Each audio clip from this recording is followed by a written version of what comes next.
Cerita Silat Online Channel mempersembahkan serial Pendekar Raja Wali Sakti. Episode Jago-Jago Bayaran Bagian 2. Ki Jatirekso menggeram hebat menyaksikan mayat-mayat bergelimpangan di halaman.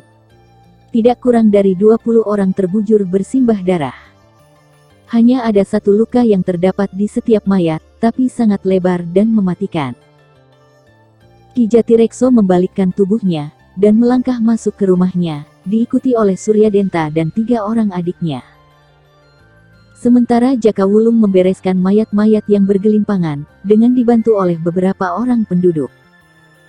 Di dalam rumah sudah menunggu Ki Karangseda, Ki Pungkur, Sanggabawung dan Sangga Kelana. Mereka memandang Ki Jatirekso yang datang bersama 4 bersaudara. Kemudian mereka duduk menghadapi meja bundar yang besar dan beralaskan batu pualam putih yang berkilauan bagai kaca. Sebaiknya kau berterus terang saja, Ki Jatirekso. Apakah kau menginginkan seluruh penduduk desa ini habis, hanya karena keangkuhanmu? Dingin dan bergetar suara Ki Karangseda. Ki Jatirekso menatap tajam pada laki-laki yang usianya sebaya dengannya itu. Suasana tegang menyelimuti ruangan yang luas itu. Kematian 20 orang penjaga, membuat para tetua desa Kalianget memuncak amarahnya. Lebih-lebih melihat kepala desa yang seperti menyimpan satu rahasia, yang menyebabkan semua tragedi ini. Sebenarnya, ada apa di balik semua ini? Tanya Ki Pungkur. Katakan yang sebenarnya, Ki. Kami semua berada di pihakmu, desak Sanggabawung. Kecuali kalau persoalannya sangat pribadi, aku lepas tangan, sambung Ki Karangseda. Maaf, aku mau istirahat dulu, kata Ki Jatirekso seraya bangkit. Ki. Sentak Ki Karangseda gusar. Ki Jatirekso menatap tajam pada Ki Karangseda, kemudian melangkah meninggalkan ruangan. Mereka memandang dengan penuh keheranan pada sikap kepala desa itu. Pasti ada sesuatu yang sangat berat telah terjadi pada dirinya. Sesuatu yang kini sudah meminta korban yang cukup banyak. Brak. Ki Karangseda menggebrak meja dengan keras. Kedua bola matanya merah berapi-api. Dia menatap satu persatu wajah-wajah yang juga menatapnya. Keadaan ini tidak bisa kita biarkan terus. Apa kita akan berpangku tangan terus melihat penduduk satu persatu mati? Suara Ki Karangseda penuh emosi. Kita tidak bisa berbuat apa-apa sebelum mengetahui permasalahan yang sebenarnya, kata Suryadenta kalem. Sudah jelas, semua ini ada hubungannya dengan Ki Jatirekso.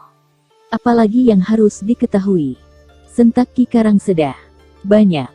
Tiba-tiba terdengar suara dari arah pintu. Semua kepala langsung menoleh. Jaka Wulung melangkah ke arah mereka, matanya menatap tajam Ki Karangseda yang bertopang pada bibir meja. Jaka Wulung berhenti dan berdiri di belakang 4 bersaudara. Sejenak dia mengawasi wajah di depannya satu persatu. Masih banyak yang perlu diketahui, tapi bukan dari sebab ayahku, kata Jaka Wulung datar suaranya. Kau tahu, kenapa tidak mengatakan dari semula? Nada suara Ki Karangseda terdengar sinis.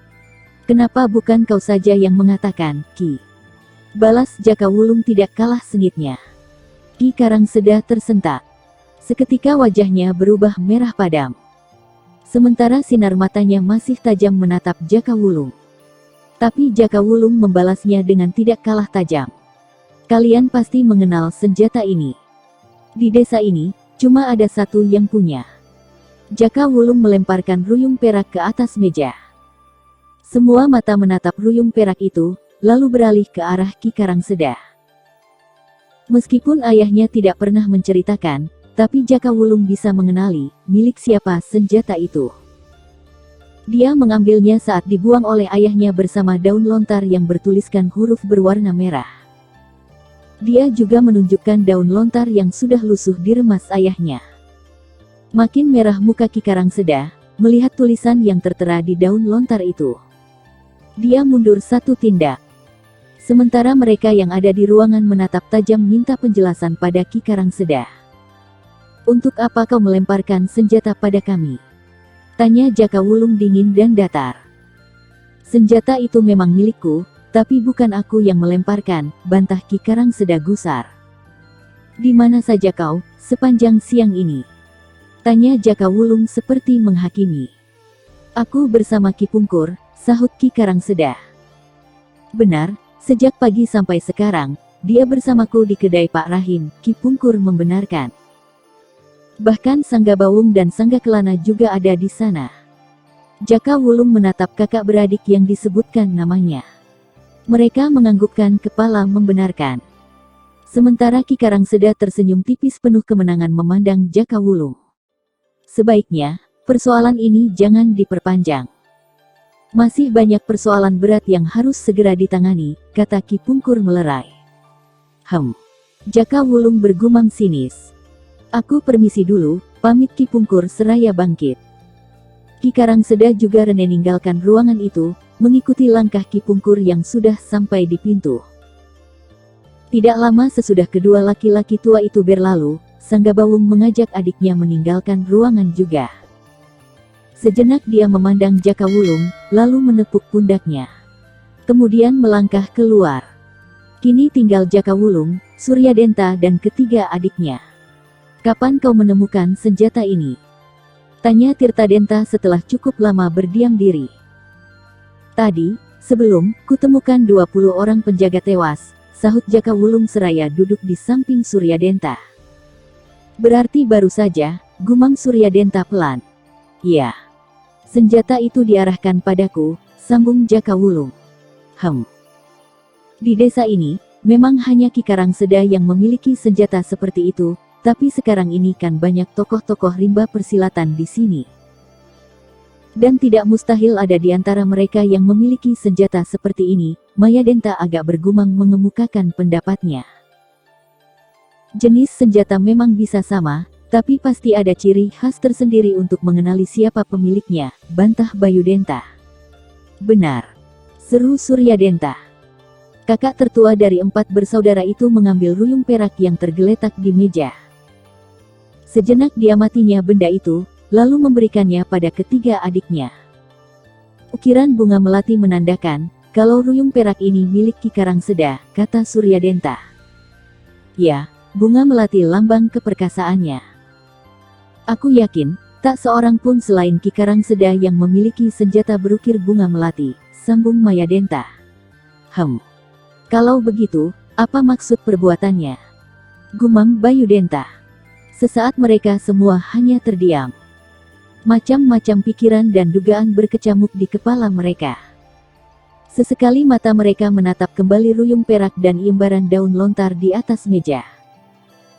Sulit untuk mencari alasan yang tepat, dengan mengkaitkan keterlibatan Ki Karangseda dalam masalah ini. Pagi-pagi sekali, di saat matahari baru memancarkan sinarnya, tampak 2 orang sedang berjalan menuju ke arah desa Kalianget. Yang satu seorang laki-laki muda yang mengenakan rompi berwarna putih. Di punggungnya, ada senjata pedang yang gagangnya berbentuk kepala burung. Sedang satunya lagi adalah wanita muda yang cantik dan mengenakan baju biru yang ketat, hingga membentuk tubuhnya kelihatan ramping. Dilihat dan pakaian dan senjata yang tersandang, mereka adalah pendekar Raja Wali Sakti dan si Kipas Maut. Rangga atau pendekar Raja Wali Sakti mengajak Pandan Wangi memasuki sebuah kedai yang sudah buka. Tak seorang tamu pun yang tampak di kedai ini, kecuali mereka berdua saja. Rangga memilih tempat agak ke sudut, dan dekat jendela besar yang langsung menghadap keluar. Seorang laki-laki tua menghampiri dengan terbungkuk-bungkuk. Rangga segera memesan makanan dan seguci arak manis. Kemudian laki-laki tua pemilik kedai itu mengangguk dan berlalu meninggalkan meja. Tidak lama kemudian dia kembali lagi dengan membawa pesanan tamunya. Apa nama desa ini, Pak? Tanya Pandan Wangi. Desa Kalianget, sahut Pak tua itu singkat. Kelihatannya ramai sekali, apakah desa ini akan mengadakan perayaan? Tanya Rangga yang sejak tadi mengamati keluar. Tidak tahu, Tuan. Memang dalam beberapa hari banyak orang datang ke sini, bahkan menginap segala. Rumah Bapak saja disewa mereka untuk menginap, yah. Terpaksa Bapak sekeluarga tidur di kedai ini. Rangga mengerutkan keningnya. Permisi, Bapak mau ke belakang dulu, pamit Pak tua itu. Silakan, Pak, sahut Pandanwangi. Mereka segera makan dengan tenang. Sesekali Rangga melihat keluar melalui jendela besar yang terbuka. Tampak di depan kedai sudah banyak orang hilir mudik dengan kesibukan masing-masing. Pendekar Raja Wali Sakti sedikit berkerut keningnya, melihat banyak orang yang menyandang senjata dengan berbagai macam bentuk dan ukuran. Jelas sekali kalau di desa itu banyak orang-orang dari rimba persilatan. Ada yang menarik perhatianmu, Kakang? Tanya Pandanwangi yang juga mengarahkan pandangannya keluar. Ya, sahut Rangga mendesah. Perhatian Rangga segera beralih, ketika ada 4 orang masuk ke dalam kedai. Satu di antaranya seorang wanita muda yang cantik. Di pinggangnya terlilit selendang berwarna kuning gading. Sedang 3 lainnya, menyandang pedang di pinggang. Mereka segera duduk tidak jauh dari tempat duduk Rangga dan Pandanwangi. Laki-laki pemilik kedai segera menghampiri dengan sikap penuh hormat. Seperti biasa, Pak Rahim, kata salah seorang yang ternyata Suryadenta. Cuma sebentar Pak Rahim ke belakang. Kemudian kembali lagi dengan membawa baki besar berisi penuh makanan dan minuman. Mayadenta membantu Pak Rahim menyiapkan makanan di meja. Sebentar, Pak, cegah Suryadenta ketika Pak Rahim mau kembali lagi ke belakang. Duduk dulu di sini, kata Tirtadenta menyambung. Ada apa, Den? Tanya Pak Rahim seraya duduk di samping Bayu Denta. Apakah kemarin Bapak melihat Ki Karangseda dan Ki Pungkur di sini? Tanya Suryadenta langsung. Tidak, Den, sahut Pak Rahim setelah berpikir sebentar. Suryadenta memandang ketiga adiknya bergantian. Kemarin Ki Karangseda bilang bahwa dia seharian berada di sini bersama Ki Pungkur. Sedang pemilik kedai sendiri mengatakan, tidak melihat mereka kemarin. Kalau Sangga Bawung dan Sangga Kelana, apa Pak Rahim melihat mereka kemarin? Tanya Tirtadenta. Wah, kalau mereka, seharian memang ada di sini, Den. Malah sampai dipanggil mereka baru keluar, katanya yang memanggil kepala desa, sahut Pak Rahim. Mereka cuma berdua. Tanya Bayu Denta menyambung. Benar, dan ada beberapa orang lagi. Tapi mereka pendatang yang menyewa rumahku, sahut Pak Rahim. Jadi, Ki Karangseda dan Ki Pungkur tidak ada di sini, kemarin.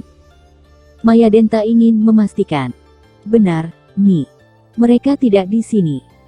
Kalau semalam, memang mereka ke sini, itu pun tidak lama. Karena kemudian mereka pergi lagi bersama seorang perempuan dan 2 orang laki-laki.